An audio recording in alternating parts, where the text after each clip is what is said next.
Buying a Seattle condo might seem like the perfect low maintenance option until you realize the lifestyle isn't necessarily what you see in the photos. Before you fall in love with that rooftop deck or that killer view, let's take a look at what buying a Seattle condo in 2025 looks like. We're gonna go through the pros, the cons, and everything in between. Hey, I'm Matt Goyer. I specialize in condos in Seattle and Bellevue. Helped over 100 people buy condos, everything from high-rise new construction to boutique lofts. I've also owned and lived in condos myself, so I understand what people love about the lifestyle, but I also know what makes people wish they had bought something else instead. Let's break down the pros and cons so you can skip the surprises and feel confident about your next move. Let's start with one of the biggest perks of owning a condo, and that's simplicity. So you don't have to worry about mowing the lawn, you don't have to clean the gutters, you don't have to worry about your roof leaking on those rainy days we get in the fall here in Seattle. You don't have to worry about any of those things. The reason you don't have to worry about them is because your condo is being managed by a professional HOA management company, and they're taking care of the day-to-day, so you don't have to worry about it. So this makes condos perfect for first-time home buyers, people with second homes, busy professionals, or someone who's retired and traveling a lot. You could just lock and leave, and someone else is worrying about your house and not you.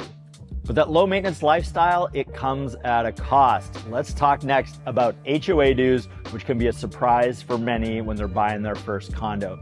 So in Seattle, homeowner dues are averaging about $1 a square foot a month.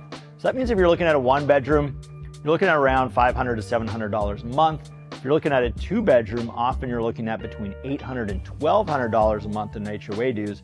And if you're looking at a penthouse, some of them easily could be over $2,500 a month. And that's on top of your mortgage, that's on top of taxes and your insurance and everything else. So it can cost a lot of money. And that's one of the reasons why when you're looking at a condo, buying a smaller, more efficient floor plan can make a lot of sense. The purchase price is not just cheaper, but the ongoing cost is going to be cheaper, and that really adds up over time. Keep in mind too that HOA dues are always increasing. They're going to be set for the year, but every year the HOA board is going to reevaluate where the dues are at, and they're often going to increase, and they increase usually between 3 and 8%. They've been going up a lot more recently because insurance has been getting a lot more expensive for these buildings, as well as inflation. Now you might be asking, do HOA dues ever go down? And in all the hundreds of condos we have looked at and helped people with, I think we've seen the dues go down only once or twice. So you cannot count on dues going down, they only go up. What are those dues paying for? Well, they're paying for some really sweet amenities. So your building might have a cantilevered pool on the 47th floor, or it might have a really impressive rooftop deck. Let's talk for a second here about some of the amenities you're gonna see in these high rises. Take First Light for an example, Seattle's newest high-rise at 48 stories in Belltown. They've got a 47th floor outdoor pool cantilevered out over the city with 2 hot tubs with incredible views. They've got a secret garden on the 48th floor with this cool glass bubble chair. And then back down on the 47th floor, they have this community room where you could host parties or gatherings or just go have a cocktail after work. And then on the 46th floor, they have this gym with amazing views out over the city, and it is the largest gym in a condo in Seattle. They also have a dog wash and a bike room. The amount of amenities they have is super impressive. Or maybe you're looking for some space to work from home. A building like Nexus would be a great option for that. They have an incredible co-working space, as does Spire, so you can cancel that WeWork membership, just work out of your condo building. But don't get too comfortable, because sometimes these condos can have some surprises waiting for you. And that surprise might be a special assessment. So these are one-time charges because the HOA hasn't saved enough money for major repairs. We often see it in older buildings where they need to replace the plumbing, the roof needs replacing, or the windows or the siding, or the elevator is the one that gets almost every building eventually. Elevators are really expensive.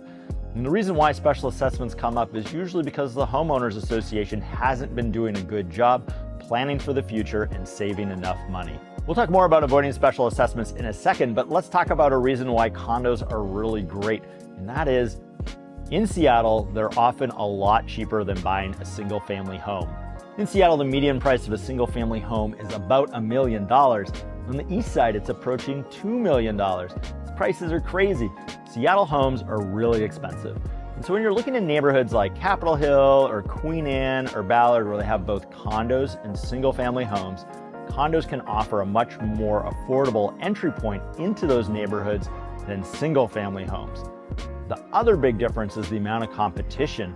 So if you were looking at buying a home in Ballard right now at $1 million, you'd be competing against like 18 other buyers. Here's an example of a home just a couple weeks ago that had 18 offers on it, with the price escalating 20%. Whereas if you were looking for a condo in Ballard, well, there's lots of condos on the market. They've been sitting for a long time. You are going to be the only buyer.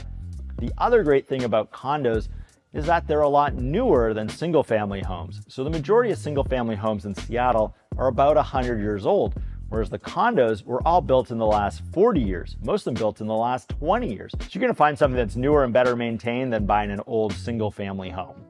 Just because the price of a condo is lower than a single-family home doesn't necessarily mean that financing is gonna be easier. Let's talk for a second here about the challenges with financing some condo buildings. So if you're looking at new construction, if the new construction building has sold less than 50%, you're usually unable to get what is called conventional financing, the financing that most buyers get. Instead, you're going to have to get what's called non-warrantable financing. And the number of lenders who are going to be willing to lend in those buildings is going to be a lot less. You might have 100 options for conventional financing, but in a new construction high-rise, you're probably only going to have 2 or 3 lenders willing to finance in that building. And that's going to mean that your interest rate is going to be a little bit higher. But once the building sells out, then certainly, yes, you could refinance into conventional financing and lower your interest rate. Now, what about with older buildings? Well, the challenge with older buildings is that they often have a lot of deferred maintenance. To take care of that deferred maintenance, they usually haven't saved enough money, and so they're going to be doing a special assessment to pay for that new elevator, that new roof, new siding, new windows, big projects that can cost millions of dollars. Now, when your lender digs into the financials for this HOA and they see a special assessment coming up for $1 million or $2 million, they're going to get cold feet and you're going to be ineligible for conventional financing. And instead, you're going to have to get a portfolio loan or a non-warrantable loan, and it's going to cost you a higher interest rate, and you might have to have a larger down payment. We had a deal last year in Queen Anne where the day before closing, the lender got cold feet because of a special assessment. It had already been levied, they'd collected the money, and they were just starting to get the work done, but the lender wanted to see the work complete before they would do conventional financing. And of course, having a deal blow up the day before closing caused a lot of headaches for everybody. So say we find you that condo building that you can finance in, or you're paying cash, you're not worried about it. The great thing about these condo buildings is that they're in very urban locations. You're in the heart of everything. If you're looking at a condo in downtown Seattle, Belltown, South Lake Union, you can walk or scoot or bike to the Seahawks, the Mariners, the Sounders, the Kraken, the ballet, concerts, everything just blocks away from your front door. You don't have to worry about parking, light rails right there. You got a lot of options. Downtown living can be wonderful for those looking to get out and about. So let's talk about the trade-off of living in an urban environment, especially one like Seattle where things are always changing. And that's going to be construction noise. There's a lot of things being built in Seattle. Take, for instance, this condo we're in right now on Capitol Hill. They're building a medium-rise apartment building right next door. So you're going to have 2 years of listening to hammers and cranes and saws and all kinds of annoying things. New construction can also ruin your view. Take, for instance, Insignia. It's a 40-story condo tower in Belltown. Just to the east, someone is building a 41-story apartment building right next door. And so people who had amazing views of South Lake Union are losing them and will now have a new neighbor just something like 30 feet away. How can you avoid buying next to a construction site? Well, that's where your agent could come in and help you do some research and understand what's going to happen to that parking lot sitting right beside this condo building to make sure you're not going to have to endure years of construction noise. Of course, the other noise you might hear is your neighbors. If you're looking at an older building in Seattle, usually in one of the non-downtown neighborhoods, you're going to be looking at a wood frame building, and wood frame buildings tend to be kind of noisy. Unless that is, you're on the top floor or in a corner unit, but those come at a premium. If you really want to avoid noise, you want what's called concrete and steel construction. It's what all our high rises are built out of, and sometimes some low rise boutique condo buildings will be built with concrete and steel as well. It is the best for avoiding any noise from your neighbors, and oftentimes you're gonna have double or triple pane windows as well, so it should block out a lot more street noise than if you were living in a wood frame building.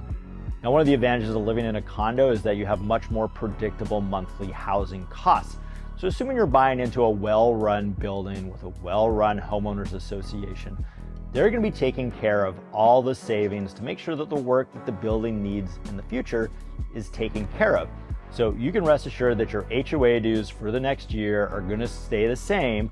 As we talked about, they'll probably go up the next year, but that's good because it means that the homeowners association is thinking to the future and saving enough money to take care of everything so you don't have to worry about it. But that predictability can go out the window if your condo is facing a special assessment. We touched on this a few minutes ago. When your building needs to have repairs, you have to replace the elevator, you have to fix the roof, you have to change out the windows, and your homeowners association hasn't saved enough money, they're gonna do what's called a special assessment, asking every unit to write a check to pay for those repairs. And so this is where, when you're living in a larger building, that can be an advantage because you're dividing that big bill by 400 units instead of, say, 20 units if you're in a smaller building. And we've seen special assessments that range anywhere from a few $1,000s up to $50,000, and in some cases, hundreds of thousands of dollars per unit. No one wants to deal with a surprise like that. So how do we avoid those surprises? Well, when you're buying a condo, we're gonna get access to something called the resale certificate. It's a collection of documents that really detail the health of the homeowners association. And we're really gonna dig into that to understand how much has this condo association saved, what projects do they have coming up, have they saved enough to cover the cost of those projects, and so on. And we can look at this ourselves. There's also consultants that we can put you in touch with who will help you really understand the health of your condo association. But it's not all doom and gloom. Let's zoom out for a second and talk about the demand for condos. So before 2020, condos were in reasonable demand. And then 2020 hits, we've got COVID, work from home, and then the state of downtown Seattle. It got a little bit messy. And so the demand for condos really waned here over the last 4 years. But coming into 2025, I feel like things have changed. Starting with last summer, we had Taylor Swift in town, we had the All-Star game, downtown really cleaned up. Amazon has returned to office 5 days a week. So there's a lot more people who need to be in downtown Seattle, and we can feel the energy returning to downtown Belltown and South Lake Union. So who's buying these condos right now? Well, we work with a wide variety of people. We're helping people relocate from Florida to escape climate change. We're helping people downsize from their big homes on the east side into a smaller, more manageable lifestyle in a downtown Seattle condo where they're in the heart of everything. We're helping tech buyers who are working at Amazon. They want to live close by, they want to avoid a commute, they don't want to be stuck in traffic. We're also seeing some interest from investors who are looking for long-term rentals, and even some looking to get into Airbnb. There's a very limited number of buildings in Seattle that allow Airbnb, so we can help you narrow that down and find the right building. But be careful, because if you're not looking for an Airbnb, investor-heavy buildings can be a nightmare to live in. You don't want to have some bachelor party going on next door to you on a Friday or Saturday night, and you don't want to live in a building where there's 1,000 people going to Comic-Con the next day. So we'll help you pick the right building depending on your circumstances.